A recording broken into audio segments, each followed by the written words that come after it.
Kalalabas lang ng Jujutsu Kaisen Chapter 251 spoilers at iisa lang masasabi ko, ito ang pinakamatindi at ang pinakabrutal na laban na nangyari sa buong series. To the point na it might even rival ang laban na nangyari sa King of Curses at kay Gojo Satoru. Pero wag na nating patagalin pa at simulan na natin ang talakayan. Magsisimula ang chapter sa kung saan natapos sa previous chapter kung saan nahiwa nga ang mukha ni Sukuna sa pamamagitan ng kanyang sariling curse technique na ang cleave.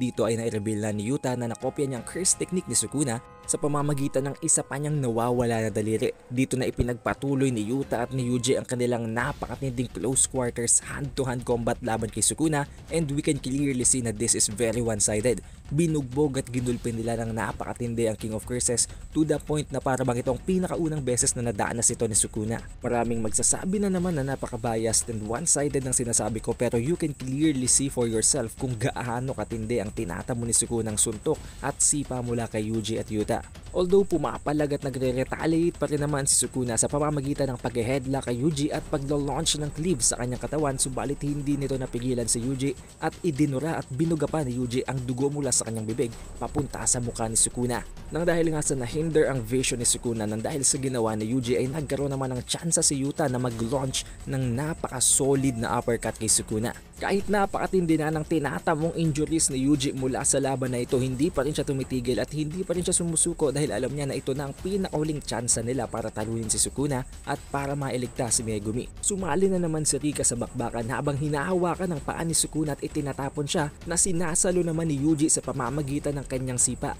Sa tindi ng pambubugbog na tinatamo ni Sukuna, nakapagdesisyon na siya na isakripisyo ng saluhin ang sure hit effect ng barrier nitong si Yuta na ang Jacob's Ladder habang inilalaunch naman ang kanyang world cutting slash at para tapusin na ang laban. Agad namang nabasa ni Yuta at ni Yuji ang plano ni Sukuna, kaya bago pa man lamang niya bitawan ang kanyang hand seal para sa hollow wicker basket ay agad nilang inilock ang lahat ng mga kamay nito kasama na ang tulong ni Rika. Hindi pa rin tinigil ni Yuta ang pag-atake kay Sukuna habang sinusuntok ang isa pa nitong bibig sa kanyang tiyan, at dahil dito ay naputol niya ang dila nito. Subalit si Sukuna naman ay nahawakan ng kanyang ulo at nakapag-launch ng cleave sa kanyang ulo mismo. Dito na na-realize nitong si Yuta na hindi siya napatay ng cleave na right in the head nitong si Sukuna. Meaning unti-unti na talagang bumababa at humihina ang mga cleave ng slashes nitong si Sukuna. Dahil dito ay tumaas ang confidence ni Yuta at nagdesisyon siya na mas lapitan pa si Sukuna habang umaatake para makapagbilang mas matindi pang damage. Habang papalapit si Yuta kay Sukuna ay pinasabog naman ni Yuji ang dugo na idinuraan niya sa mukha nito kanina, na nangangahulugan lamang na talagang confirmed may blood manipulation na si Yuji at hindi lamang ganun ka-basic kaya din niya tong gamitan ng supernova. Dahil dito nasira na naman ang vision ni Sukuna at hindi siya nakapag-prepare sa ginawang atake ni Yuta na dahilan kung bakit naputol ang isa sa kanyang mga braso. Nagkaroon din ng napaka-konting flashback lang naman habang pinag-aaralan nila ang iniwan na booklet ni Yuki Tsukumo na nagsasabing pwedeng i-combine ang dalawang soul pero hindi yun magiging isa at hindi yun mag-merge. Ito ang naging dahilan at naging parabang idea nila na hindi talaga matitake over ni Sukuna ang pagkatao at ang kaluluwa pati na ang katawan ni Megumi Fushiguro, at talagang pinapatulog and sinusuppress niya lamang ang consciousness nito. Naidagdag pa ni Angel na tamang-tama ang plano nila sa kanyang curse technique dahil matapos nilang idol or pahinain ang connection or bonds sa gitna nitong si Megumi at ni Sukuna, ay pwede nilang patamaan ng Jacob's Ladder itong si Sukuna para mapatay ito instantly. Nang dahil dito agad na hinawakan ni Rika at ni Yuji ang dalawang braso ni Sukuna at nilaunch naman ni Yuta ang kanyang Jacob's Ladder maximum output.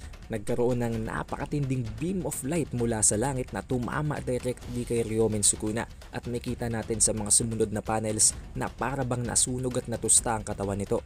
Habang temporarily na stun at di makagalaw itong si Sukuna, ay agad na nag-prepare si Yuji ng isang atake na sisira sa pangsusuppress nitong si Sukuna kay Megumi, at sinuntok agad ito habang pinapasok at pinepenetrate ang soul ni Megumi. May kita natin dito na kinakausap at hinihikayat nitong si Yuji si Megumi na magising at i-overwhelm na ang consciousness ni Sukuna, especially now dahil nadal na nga siya sa pamamagitan ng Jacob's Ladder at sa walang humpay na panggugulpi sa kanya. Subalit wala nang pakialam si Megumi Fushiguro. Sinabi niya na wala na siyang paki sa buhay dahil nawala na ang lahat ng importante sa kanya at wala na siyang paki sa kung ano pa ang susunod na mga mangyayari. Nang dahil dito, nakabalik na sa consciousness ang King of Curses at agad na inilaunch ang kanyang world cutting slash na tumama kay Yuta kay Rika at kay Yuji. Nang dahil dito ay nasira na ang barrier ni Yuta at unti-unti nang nag-break into pieces ang true love. Ito na sana ang pagkakataon para tapusin ni Sukuna ang lahat ng mga karakter na ito mula sa Jujutsu Tech. Subalit nagulat na lamang siya nang biglang may tumusok sa kanyang dibdib at yun ay walang iba kung hindi ang inaantay nating karakter ng napakatagal na si Maki habang pinipierce ang chest ni Sukuna gamit ang kanyang soul split katana. What will happen next? Alam naman natin kung ano ang special ability ng special greed curse tool na to na soul split katana. Ano ang susunod na gagawin ni Maki para mapigilan si Sukuna? Papatayin niya ba ito? O ililigtas niya pa rin si Megumi Fushiguro? Ano ang mangyayari kay Yuta, kay Yuji at kay Rika na tinamaan ng world cutting slash? I guess we'll know about that sa susunod na chapter at huwag kayong mag-alala, i-confirm natin ang bawat details nito pag-release natin ng full chapter review ng Jujutsu Kaisen Chapter 251 official translation scans. But again, it is the updated Weeb and I'll see you in the next one.